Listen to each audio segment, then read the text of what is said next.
Beautiful sentiment and biblical reality often as we've been discussing. So, how many of you like nature programs? Animals, nature, sunshine? Only 5 people, huh? And 95 who don't like raising their hand, I'm suspecting, because nature programs are awesome.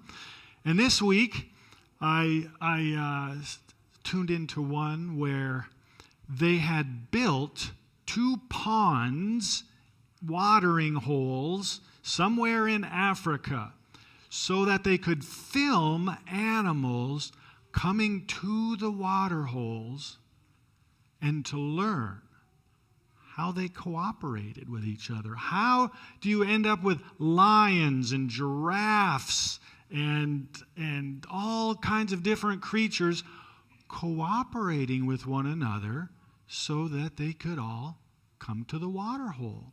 So they had these cameras everywhere, and they ran 24/7 to try to figure out just what's going on. How does this happen?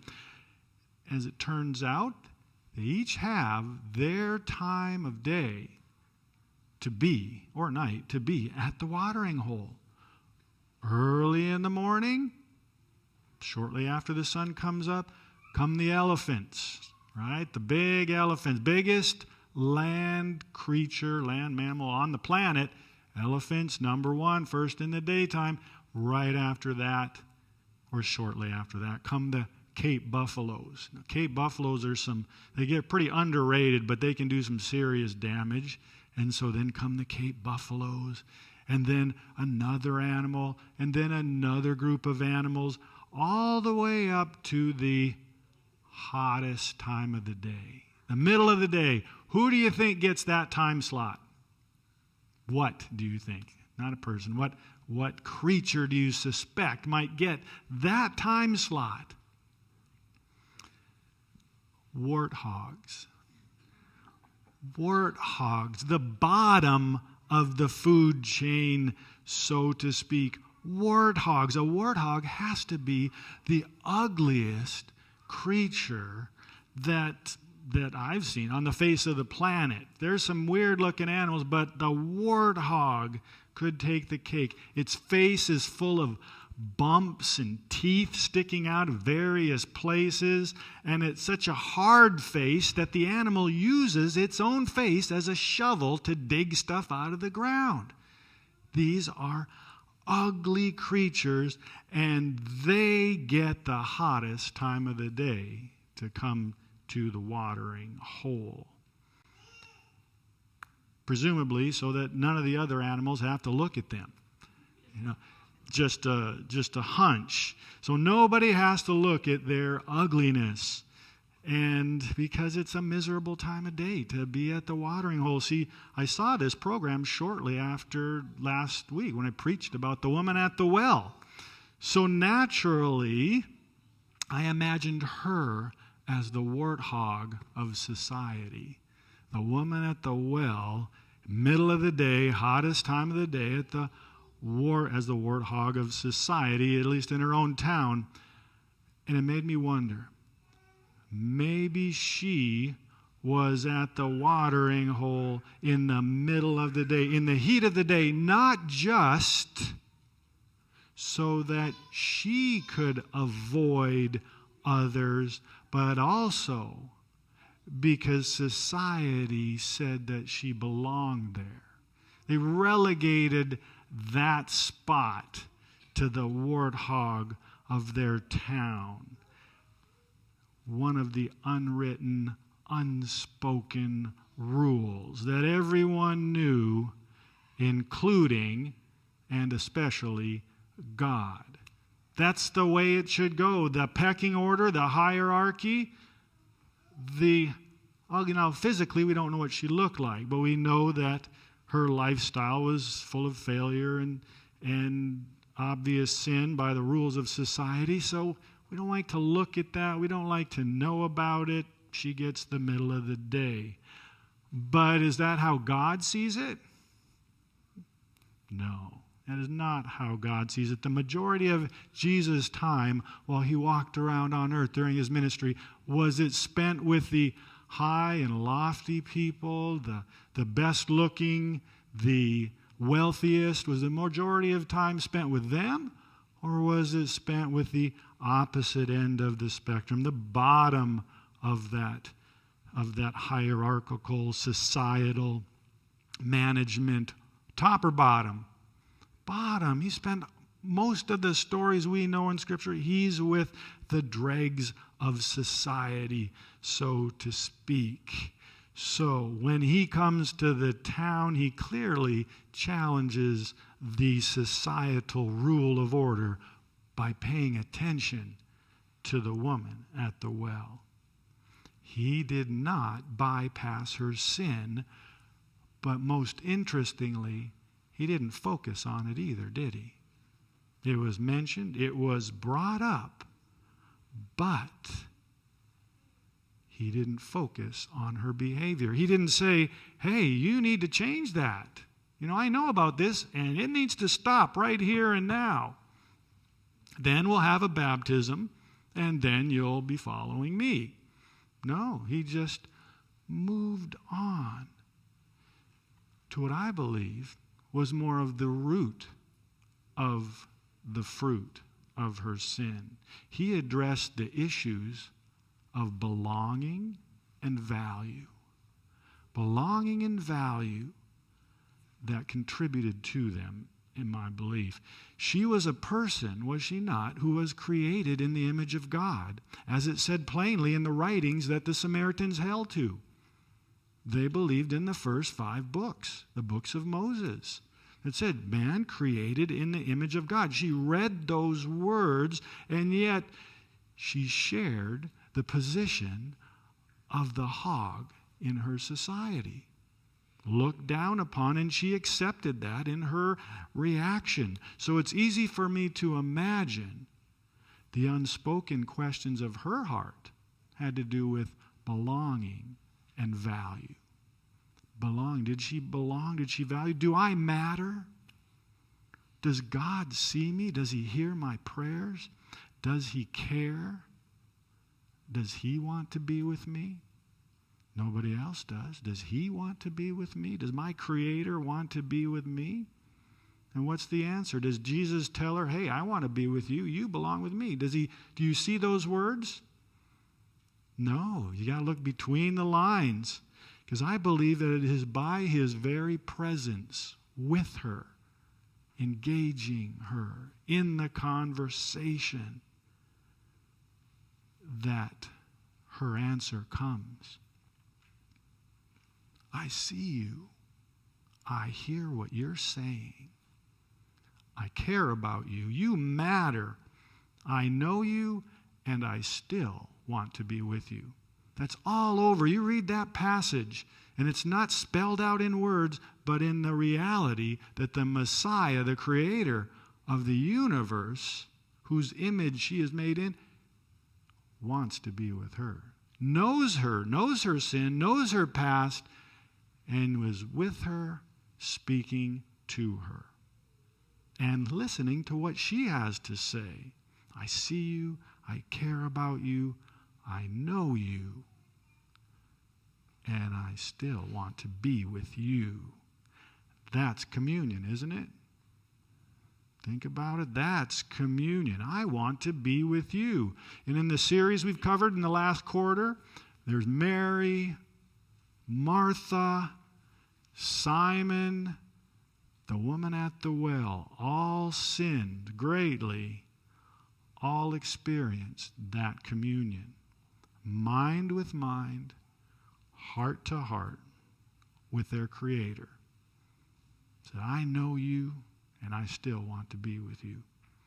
We are told that we will often have to bow down and weep at the feet of Jesus for our shortcomings.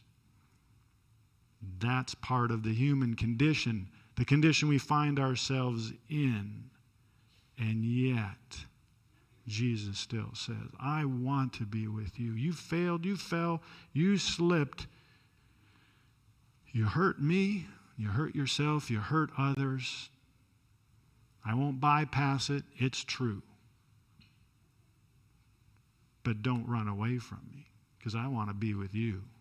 Come to me. We'll talk together.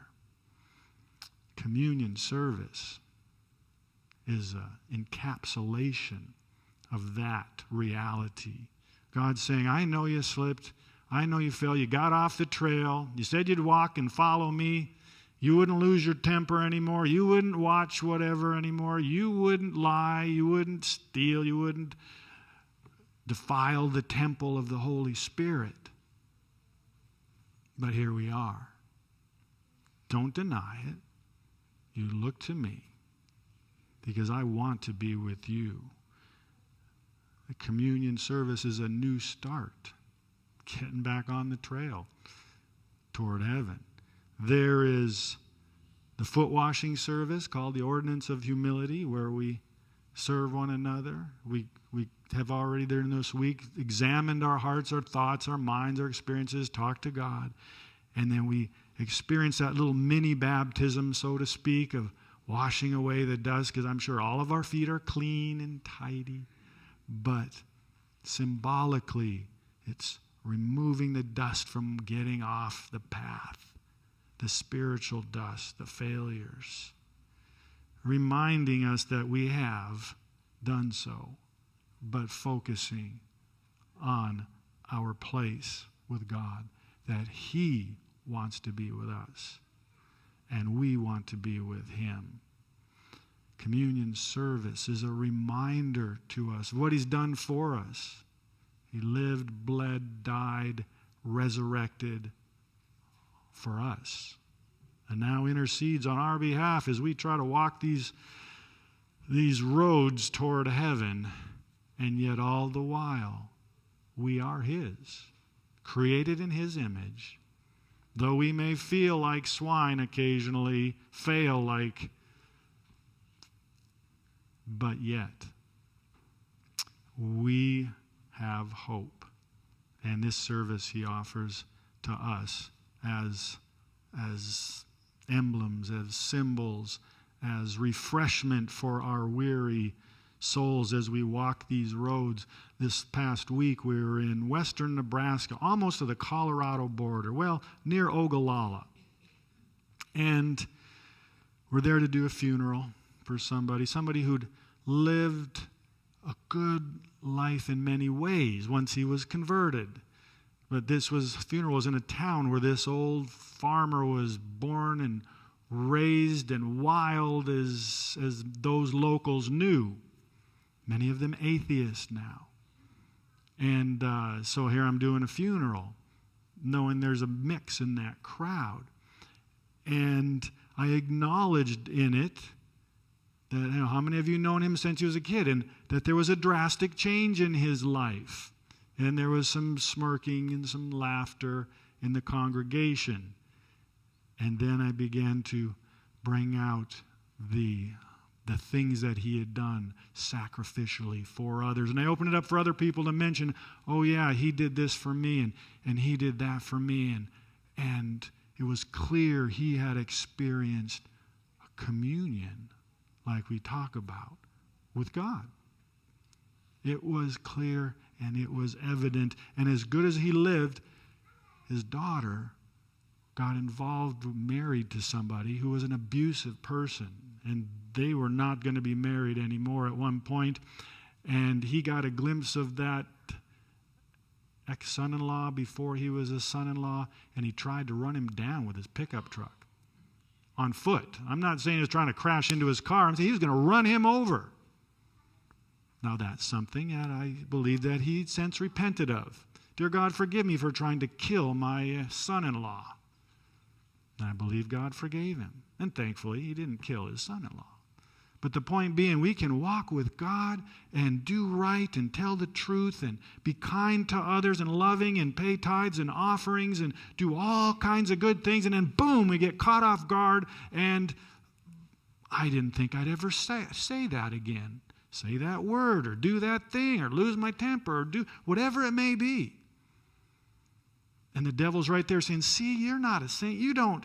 Just give up, walk away. And there are people who really do. They fall prey to that. Yeah, you're right. I just am like this. This is me. I'm never going to change. Instead of looking up, they look down. And that's where the enemy gets us. That's where he's had success among our own congregation members who we don't see their faces in the congregation anymore. One way or another, there's an enemy gunning for us. So the communion service is here for us to remind us Jesus wants to be with us. It's not by our merits, our perfection. While we were yet sinners, he died for us. And that won't change. The question is, do we receive what he has for us? Do we admit our faults, failures, and receive his righteousness in place of our unrighteousness? And that's what we celebrate. Requoting something I quoted earlier sermon from Acts of Apostles 1:25, 1:26. In the solitude of the desert, Paul reviewed his past experience, emptied his soul of the prejudices and traditions, ways of thinking that had shaped his life.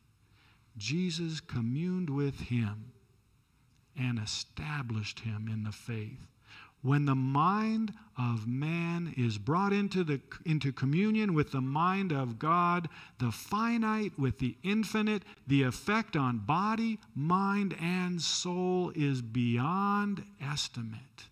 Man, do you grasp what's available through that communion that God makes available to us?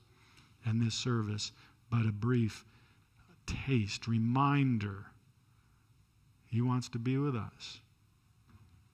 And we want to be with him. And here's another day of our opportunity. This is our first communion service in about 2 years. So we had a little rehearsal last night with the deacons, and something will be a little different. They'll have a glove on so they can hand you the bread so you don't mix your hands in with others when you're taking it and all that sort. So that might be a little awkward. The foot washing service, take part if you would. Don't if you choose not to. It's available. Down the hall on the left side is where the women meet. On the right side where the men and families in the basement. It's a beautiful opportunity to remind us of Jesus washing the feet of those he came to serve salvation to, and that he did that for us.